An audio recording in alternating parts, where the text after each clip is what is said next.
tarde positiva para los españoles en la Champions League. Tanto el Barcelona como visitante consiguió una ventaja importante, o si no importante, sí moral, ante el equipo del Paris Saint-Germain, ganando 2-3, y por su parte el Atlético de Madrid en el Wanda Metropolitano consiguió una victoria al final un poco apretada, pero al final victoria contra el Borussia Dortmund. Y aunque los dos partidos fueron una diferencia de un gol, comento que al final un poco apretada porque el equipo del Atlético de Madrid iba ganando hasta 2-0, y al final Haller en los últimos minutos, bueno, al 81, marcaba un gol importante para la eliminatoria. Aunque obviamente ninguna de las dos eliminatorias está definida, ni mucho menos tanto el Paris Saint-Germain como el Borussia Dortmund pudieran pasar a la siguiente ronda, si es un golpe, digamos, interesante de los equipos españoles, donde consiguieron una victoria importante ambas escuadras.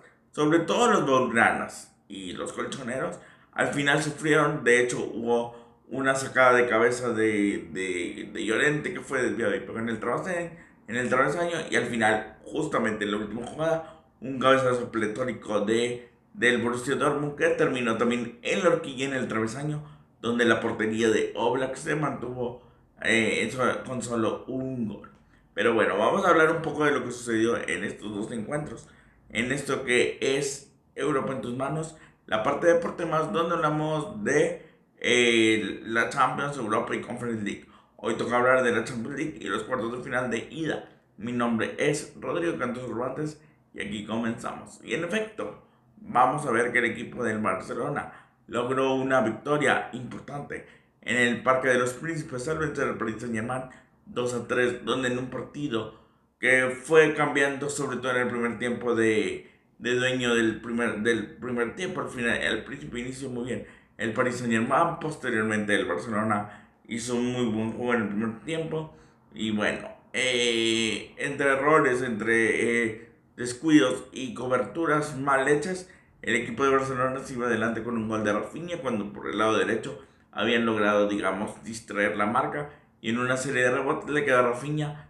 donde Donnarumma ya estaba, por ejemplo, vencido, pero antes de eso en un tiro de esquina, por ejemplo, para que viéramos más o menos cómo se iba a venir la situación defensiva en el Paris Saint-Germain. En una pésima salida de Donnarumma, tuvieron que sacar la pelota de la raya, puesto que habían logrado conectar el cabezazo del Barcelona, y tuvieron que sacarlo de la raya, algo que realmente es raro ver. Bueno, últimamente ya no, pero la temporada pasada sí era, digamos, bueno, más bien hace 2 temporadas, era un tanto raro que Donnarumma se equivocara de esa forma. Pero bueno, esta vez se equivocó, y por poco le costaba un gol extra al Barcelona, cosa que no fue. Pero bueno, al final el equipo de Barcelona se iba adelante 1-0 con un gol de Rafinha. Posteriormente, en el segundo tiempo, rápidamente al minuto 3, el equipo de Paris Saint Germain se hacía presente con un gol de Dembélé, y como dicen, para que el puño apriete tiene que ser del mismo palo, en el perfil izquierdo, que muchas veces no se le conoce por estar en perfil izquierdo a Dembélé. Enganchó hacia la derecha y fusiló a Ter Stegen en el primer palo, lo cual podemos decir que a lo mejor fue error del portero alemán, pero el fogonazo iba más que potente. El segundo gol cayó del equipo del Paris Saint Germain para aventajar e irse 1-2, cayó por obra de Vitinha, como una buena triangulación en el área le quedó a Vitinha, y Vitinha simplemente tuvo que delicadamente darle el toque para vencer a Ter Stegen. Para ese tiempo ya el mismo Kylian Mbappé había hecho un par de oportunidades donde no había podido conseguir lo que él esperaba, con disparos un tanto errantes. La situación continuó, y bueno, el equipo de Barcelona ahora era el obligado a intentar empatar aunque sea el encuentro, y de hecho lo hizo en una muy buena jugada de trazos largos al 62, donde un trazo largo dejó justamente en línea a Rafinha para que simplemente mano a mano contra Donnarumma tuviera que clavar el gol para que marcara su segundo gol del partido, y Rafinha convertirse en una de las piezas importantes de este Barcelona. Y al 78 simplemente fue una jugada de tiro de esquina, como Christensen se eleva entre todos y remata un buen testarazo para vencer a Gigi Donnarumma. Comentar que, por ejemplo, ni Ter Stegen ni Sergi Roberto por el Barcelona van a estar el siguiente partido porque se acumularon tarjetas al igual que Vitinha no va a estar por parte del equipo del Paris Saint-Germain. Comentar también que antes de esto hubo una polémica, que si Luis Enrique tenía más estilo Barça, que si Xavi tenía más estilo Barça, en fin, cosas en realidad de niños, que cuando te pones a pensar en cosas importantes del fútbol, pues eso que si estilo Barça, que si no, pues deja mucho de lado. Y solo comentar que también creo que también es una victoria moral para Xavi Hernández, ya que además de que venció a Luis Enrique, que fue su entrenador, él comentó hace par de semanas que justamente por eso había decidido dimitir en plena temporada, para que la inercia fuera positiva.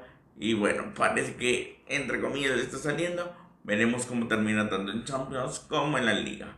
Y ahora vámonos a la Wanda Metropolitana, donde el Atlético de Madrid consiguió una victoria de 2-1 y donde los dos goles cayeron en el primer tiempo, donde el Atlético de Madrid tuvo un buen primer tiempo y donde Rodrigo de Paul y Samuel Lino fueron la diferencia para que el equipo de los colchoneros se fuera adelante en ese momento.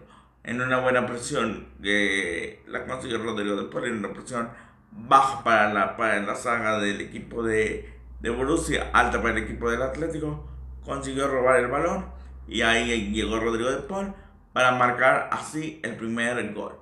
Y bueno, el segundo gol cayó por los pies de Samuel Lino. Y en el segundo tiempo, honestamente, el equipo de Borussia no tenía por dónde, no se le veía mucho, de hecho se veía más cercano, entre comillas, el tercer gol de los colchoneros que el primer gol del Atlético perdón, del Borussia Dortmund. Pero bueno, el fútbol es caprichoso y aunque en un segundo tiempo para mí el Atlético de Madrid fue mejor, al final una jugada, no podemos decir fortuita, pero que sí la buscó Aller, le cayó a Aller, dio media vuelta y simplemente con la media vuelta quedó de cara para la portería de Oblak y simplemente con su zurda metía el gol. Eso fue el minuto 71, aún quedaban varios minutos que podían quedar y bueno, al final, aunque no pudo hacerlo, el equipo del Atlético de Madrid no pudo garantizar, digamos, una ida fácil a Ida Goodison Park. Y bueno, veremos qué es lo que pasa en Alemania. Pero por lo pronto el equipo del Atlético de Madrid, aunque los últimos 10 minutos, vuelvo a decir, sufrió con dos pelotas en el travesaño, pues intentó salir avante. Y los colchoneros dan, pues no puedo decir un golpe de autoridad, porque era esperable que se le pudiera ganar al Borussia, pero sí dan un poco de tranquilidad. Veremos si en Alemania esto cambia. Al final yo creo que va a pasar el Paris Saint-Germain y el Atlético de Madrid. Recordar que ya no existe el gol de visitante y bueno, eso puede ser un aliciente positivo para los parisinos y bueno, simplemente el Atlético de Madrid tratar de mantener su ventaja. Y bueno, con esto terminamos lo que fue el video de Deportes. Sigan a Deportes en sus redes sociales. Nos vemos en un siguiente video. Dios los bendiga. Muchas gracias.